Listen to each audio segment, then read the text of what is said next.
Assalamualaikum warahmatullahi wabarakatuh. Salam sejahtera bagi kita semua. Rahayu rahayu rahayu.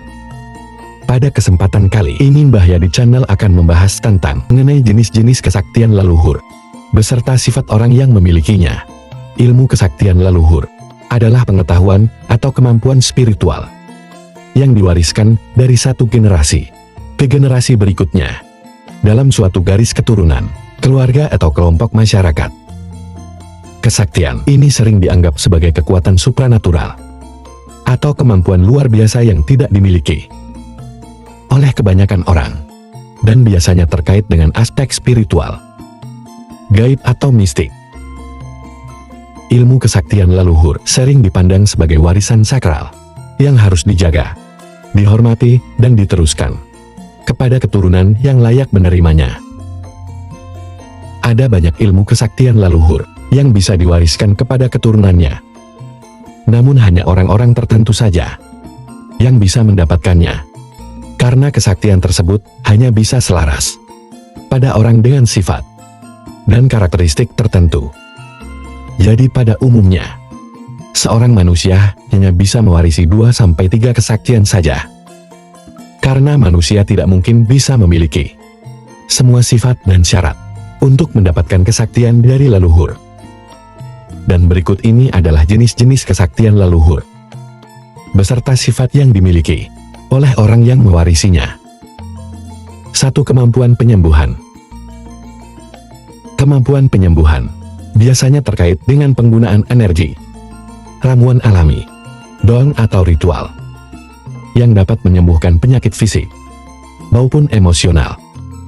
Orang yang mewarisi kemampuan ini seringkali menjadi tabib, dukun atau penyembuh spiritual. Sifat pewaris kekuatan penyembuhan cenderung memiliki sifat empati yang mendalam, belas kasih yang besar, dan sensitivitas terhadap energi orang lain. Mereka mungkin juga memiliki ketenangan dan kestabilan emosional yang kuat, serta sering merasa terpanggil untuk membantu orang lain. Yang kedua, penglihatan. Penglihatan adalah kemampuan untuk melihat atau merasakan hal-hal di luar persepsi manusia biasa, seperti membaca masa depan, berkomunikasi dengan roh, atau memahami kejadian yang tidak terlihat. Pewaris kemampuan ini seringkali menjadi peramal, medium atau penasihat spiritual. Sedangkan sifat pewaris kekuatan ini biasanya intuitif, introspektif, dan memiliki imajinasi yang kuat. Mereka mungkin pendiam, sangat reflektif, dan cenderung menarik diri dari kehidupan sosial yang ramai. Sifat mereka seringkali sangat sensitif terhadap energi dan atmosfer di sekitar mereka. Yang ketiga, ilmu gaib atau magis.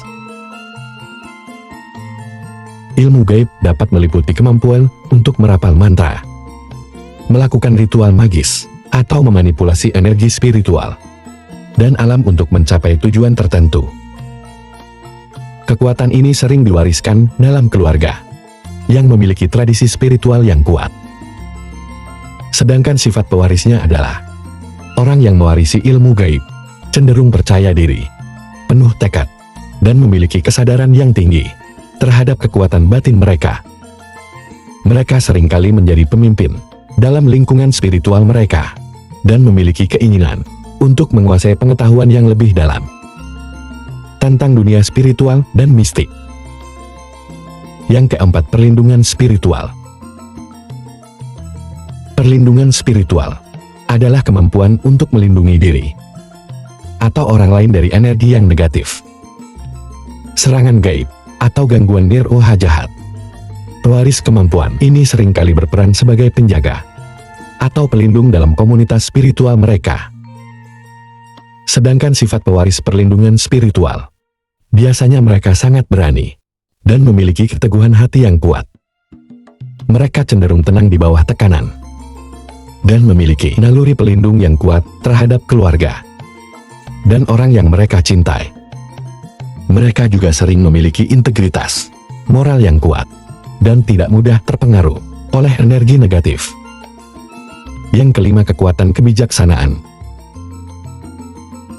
Kebijaksanaan spiritual atau intuisi adalah kemampuan untuk memahami kebenaran yang lebih dalam tentang dunia, kehidupan, dan spiritualitas. Pewaris kekuatan ini sering menjadi guru spiritual, penasehat atau orang bijak dalam komunitas mereka. Sedangkan sifat pewaris kebijaksanaan spiritual biasanya memiliki kecerdasan emosional dan intelektual yang tinggi. Mereka cenderung introspektif, penuh dengan pemikiran mendalam, dan seringkali menjadi pendengar yang baik. Ketenangan batin dan kebijaksanaan dalam menghadapi tantangan hidup menjadi ciri khas mereka. Yang keenam, kekuatan karisma atau pengaruh. Kekuatan harisma memungkinkan seseorang untuk mempengaruhi, memotivasi, dan memimpin orang lain secara alami. Orang yang memiliki kekuatan ini seringkali diikuti oleh banyak orang dan dihormati dalam komunitas mereka, baik di bidang spiritual maupun sosial. Sedangkan pewaris harisma seringkali memiliki kepribadian yang kuat, percaya diri, dan berbakat dalam berkomunikasi. Mereka mudah membuat orang lain tertarik dan merasa terinspirasi oleh kehadiran mereka. Sifat kepemimpinan mereka muncul secara alami, dan mereka cenderung disukai serta dihormati oleh orang-orang di sekitarnya. Yang ketujuh, kekuatan komunikasi dengan leluhur. Kemampuan ini memungkinkan seseorang untuk berkomunikasi dengan leluhur atau roh melalui mimpi, meditasi, atau ritual tertentu.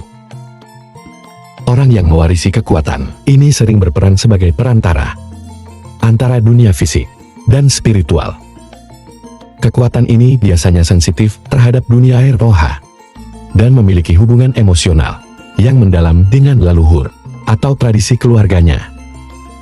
Mereka cenderung spiritualis, religius, atau sangat menghormati tradisi leluhur. Mereka juga mungkin memiliki sifat introspektif, bijaksana, dan penuh penghormatan terhadap sejarah dan warisan keluarga. Yang kedelapan, penguasaan alam. Penguasaan alam adalah kemampuan untuk berinteraksi atau mengendalikan elemen alam, seperti angin, air, api, atau tanah orang dengan kesaktian. Ini seringkali memiliki hubungan mendalam dengan alam dan dapat menggunakan elemen-elemen tersebut untuk tujuan tertentu, seperti upacara spiritual atau melindungi diri dari bahaya. Dan bahkan, pemilik kekuatan ini mampu mengendalikan cuaca, seperti memanggil hujan dan menahan hujan. Sifat orang yang mewarisi penguasaan alam cenderung sangat selaras dengan alam dan peka terhadap perubahan lingkungan di sekitar mereka. Mereka memiliki sifat yang tenang, sabar, dan penuh perhatian terhadap siklus alam. Biasanya mereka adalah pencinta alam dengan rasa hormat yang mendalam terhadap bumi dan ekosistemnya. Mereka sering memiliki jiwa pengayom dan penjaga, dengan kepribadian yang menenangkan serta penuh kekuatan batin. Yang kesembilan, kemampuan berkomunikasi dengan hewan. Kesaktian ini melibatkan kemampuan untuk memahami, berkomunikasi, atau bahkan mengendalikan hewan. Orang-orang dengan kemampuan ini seringkali memiliki koneksi yang sangat kuat dengan hewan dan sering bertindak sebagai penjaga atau pelindung hewan dalam komunitas mereka. Contohnya seperti pawang ular, pawang harimau, dan lain-lain. Sifat orang yang mewarisi kemampuan ini biasanya sangat penyayang, penuh kasih, dan memiliki empati mendalam terhadap makhluk hidup. Mereka sering menjadi pecinta hewan dan memiliki rasa tanggung jawab untuk melindungi hewan-hewan tersebut. Mereka bersifat sabar, intuitif, dan memiliki koneksi emosional yang mendalam dengan alam dan juga hewan. Seringkali mereka adalah orang yang pendiam dan lebih memilih interaksi yang tenang daripada keramaian manusia. Yang ke-10, pengendalian waktu atau takdir. Kesaktian ini melibatkan kemampuan untuk mempengaruhi atau meramalkan takdir seseorang, atau bahkan memanipulasi waktu dalam pengertian spiritual. Orang dengan kekuatan ini mungkin memiliki kemampuan untuk merasakan jalur takdir seseorang dan memberikan panduan tentang arah hidup yang sebaiknya diambil. Atau mereka dapat memperlambat atau mempercepat perjalanan spiritual seseorang. Sifat orang yang mewarisi kekuatan ini cenderung sangat bijaksana, tenang dan penuh dengan kesabaran. Mereka memiliki wawasan mendalam tentang waktu, kehidupan, dan juga takdir. Mereka berpikir jauh ke depan dan sering memiliki cara pandang yang berbeda tentang hidup dan kematian. Orang ini sangat berpengaruh dengan kemampuan untuk memberikan nasihat yang mendalam dan tajam kepada orang lain. Dan juga ia memiliki rasa ketenangan yang luar biasa di tengah situasi yang penuh dengan tekanan. Dan itulah tadi jenis-jenis kesaktian leluhur beserta sifat-sifat yang dimiliki oleh orang yang mewarisinya. Kekuatan ini biasanya dianggap sebagai sesuatu yang sakral dan sering dikembangkan melalui disiplin spiritual, meditasi atau pelatihan khusus. Pewaris kekuatan tersebut cenderung terhubung erat dengan leluhur mereka, baik melalui darah maupun ikatan spiritual. Masing-masing dengan karakteristik yang unik, mencerminkan kedalaman koneksi spiritual mereka terhadap alam semesta, hewan, atau takdir.